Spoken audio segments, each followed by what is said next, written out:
നമ്മൾ ഇവിടെ ചെയ്യാൻ പോകുന്നത് മട്ടുപ്പാവിലെ ചീര കൃഷിയെ കുറിച്ചിട്ടുള്ള ഒരു വിവരണമാണ്. ഇതുപോലെ ഒരു പാക്കറ്റ് ചീരക്കെടുത്ത് തയ്യാറാക്കിയ പാട്ടിലേക്ക് നമ്മളിത് കുറച്ച് ഇങ്ങനെ വെതറിയിട്ട് വെതറി ഉള്ളായി വെതറി. അതിനുശേഷം ഇതുപോലെ നനയ്ക്കും. ഇതുപോലെ വെള്ളം തുള്ളിയായി ഇതുപോലെ നനയ്ക്കും.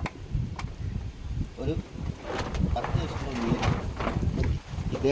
ഇതേപോലത്തെ വളർച്ചയായിട്ട് വരും. 10 ദിവസത്തിൻ്റെ ഉള്ളിൽ 10 ദിവസം കൊണ്ട് ഈ വലിപ്പം വരും.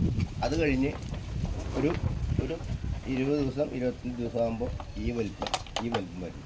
പിന്നെ ഒരു മാസം ആകുമ്പോഴേക്കും ഇതേപോലെ നമുക്ക് പറിച്ചെടുക്കാവുന്ന തരത്തിൽ വലുതായി വരെ നമുക്ക് വീണ്ടും നമ്മൾ ഒരിക്കലും പറിച്ചെടുക്കരുത്. ഇതുപോലെ കട നോക്കി കത്തിര കൊണ്ട് വെട്ടി എടുത്ത് എടുത്താൽ വീണ്ടും ഒരു 5 ദിവസം കഴിഞ്ഞാൽ വീണ്ടും നമുക്ക് ഇതുപോലെ കിട്ടും. എല്ലാവരും ഇതൊന്ന് ശ്രമിച്ചു നോക്കും. ഒരു പ്രാവശ്യത്തെ ഒരു മാസം കഴിഞ്ഞാൽ വിളവെടുത്തതിന് ശേഷം വീണ്ടും 5 ദിവസം കഴിഞ്ഞാൽ വീണ്ടും ഇതുപോലെ വളർന്ന് വലുതായി വരും. ഇതുപോലെ വളർന്നു വരും. ഈ ചീര എന്ന് പറഞ്ഞാൽ ഏറ്റവും കൂടുതൽ വിറ്റാമിൻ കൂടുതലുള്ള ഒരു പച്ചക്കറിയാണ്. പിന്നെ അത് മാത്രമല്ല ഇരുമ്പ് സത്ത് ധാരാളം ഇതിനകത്ത് അടങ്ങിയിട്ടുണ്ട്.